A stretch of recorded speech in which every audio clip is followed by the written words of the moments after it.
So, part of that project is making some new patch cables. So, that process consists of me untwisting the wires after ringing it with this tool, popping it off. I've already made a few already, so.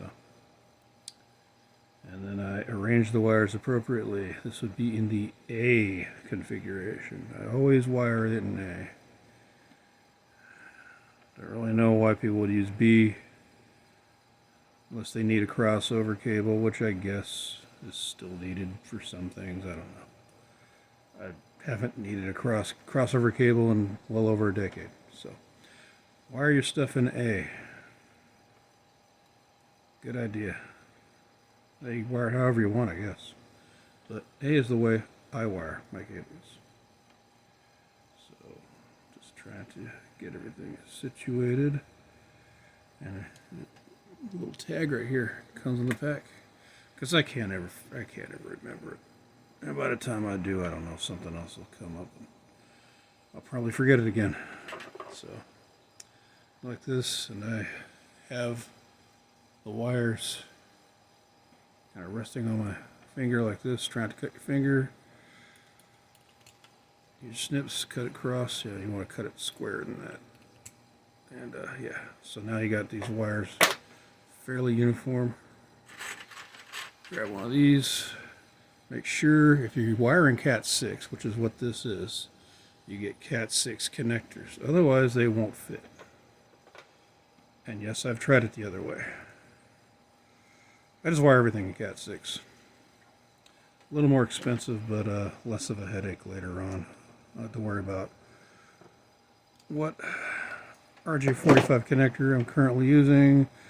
You know, because they look the same if they're not coming out of the box. There might be some differences you can notice, but for the most part they look the same. Okay, so, also, got a whole bunch of these on Amazon. I can't remember what I paid for it, but you can look up strain relief boot. Couldn't rely on good old Home Depot or Lowe's or Ace to have them, so I had to go source them some other way. So you slide it up, and now you got yourself a cable with a strain relief boot. So, and I already did the other one, other end, like that. Okay, set that aside. And what I like to do is I'll figure out what length I need, cut my length. I'll put the boots on ahead of time. Just slide it on over, right? And then that way they're on there, right? Because you can't really fit these. You can't fit these over this. You can't fit these over this. Won't work. So about yay long. I don't know how long it is. Maybe an inch and a half. Maybe a little over an inch. Ring it once. Spin it once. Don't spin because you will cut into the wires. Okay. It's got this little tiny drawstring thingy. You want to cut that off. Otherwise it gets in the damn wire. Okay. Arrange your wires, get them all set up. Okay. I like to kind of unwind it a little bit.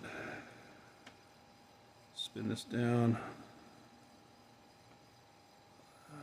Let's see. Try to figure out how to get this brown one over. Figure it out. What you don't want to do is wind it up. Alright, because if you wind it up, it makes it harder to wind it up. There we go, that's much better. When you wind it up, it makes it harder to move things around.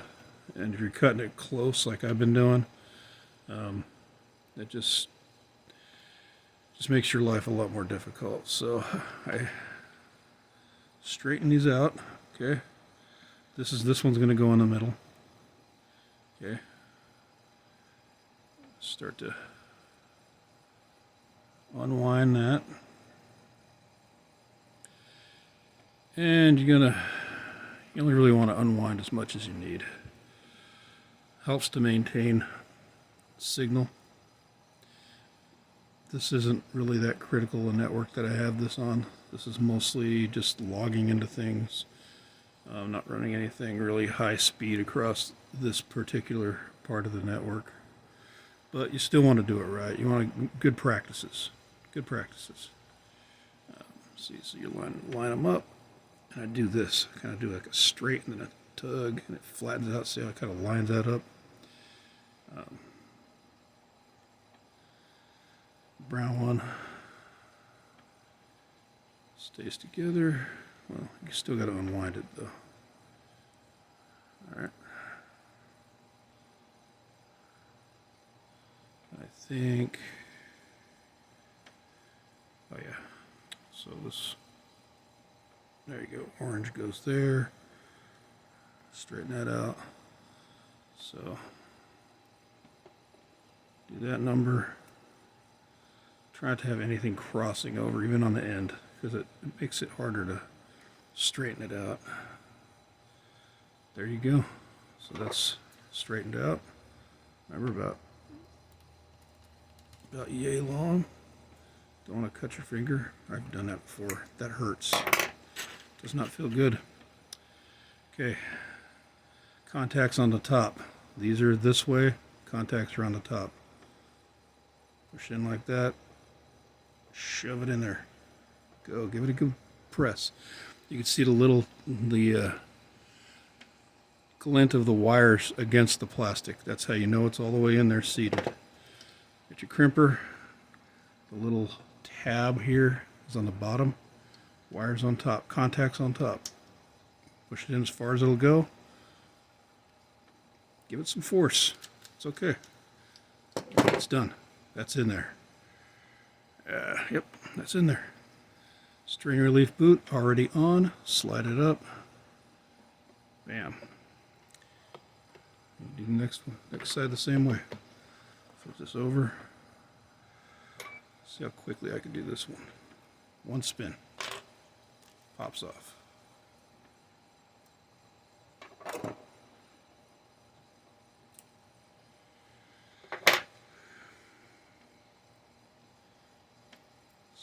Lay out your wires.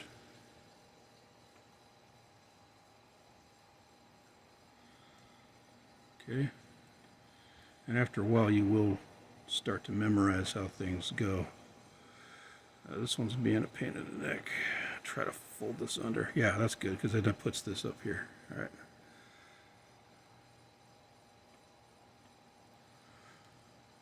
Unfold this one. So how was your week? My week was okay. It was good, fairly productive. My solar company finally got off their behind. For those of us who want me to keep it G, and they sent some contractors out to determine. See, I'm messing up already. See, to determine why I haven't been able to. Well, they were trying to determine what the problem was with my solar panels. So I guess they either weren't told or they were told something, and who knows what it actually was. So, I had a system installed, and this is actually back in 2017. As far as I know, it's been working, and it's been working. I'm assuming. Because now that I can get in anyway, I can I can see that it's producing. So it's been working. Problem is, up until last 2 days ago, I couldn't get into the system. Couldn't log into it. And that's been going on since I've had the panels installed. And one of the things that concerned me is I asked when it was first put in, how do I get into it? And then the guy I talked to gave me some vague and unhelpful answer. And I tried to get into it, and I just kind of lost track of time, if you will, and eventually got to the point where I was like, you know what, it's working. I know it's working because everything's fine. My bill's been great. Everything's been fine, right? So I just kind of let it go. It's like, you know what? Screw it. It's working. Why should I care? Let me tell you something. You get a solar system. You get a solar panel set up. You need to care. You need to care. The reason why is you're going to be paying thousands of dollars for this thing. I'm not going to tell you how much I paid for it because it's a lot. It's a lot. You're paying thousands of dollars for this thing, and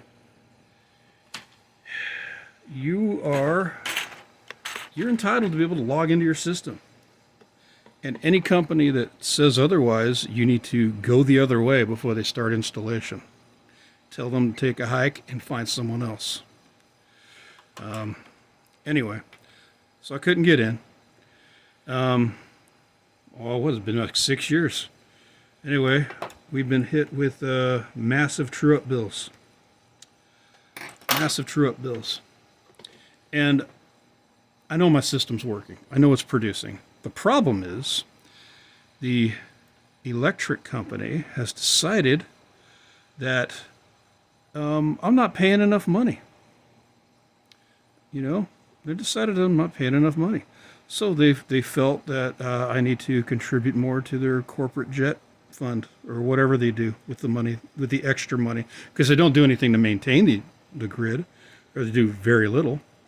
So they hit me with true-up bill. You're not producing enough. Here's your true-up bill. Here's $2,000 at the end of the year. Pay it now. Yeah, instead of like warning me, right? So I'm like, well, I need to know what's going on with my system. And so it lit a fire under my butt. I'm like, all right. So I start calling this company back and forth, you know, and we go back. Oh, yeah, I don't know. Because, you know, call the power company. They said, you need to talk to the people who installed your solar. That's their fault. And, you know, blah, blah, blah. I'm like, no, your fault. It's your fault for raising my rates. That's the part that's your fault. Like, my system hasn't changed. Maybe it's not producing enough. I don't know. But it was before, and now it's not. Something's up. So, yeah, I went through that rigmarole for quite some time before 2 or 3 days ago, before they finally sent somebody out. Turns out my system was never certified. Never certified. So it's been sitting for 6 years without properly being certified with the company that monitors my solar.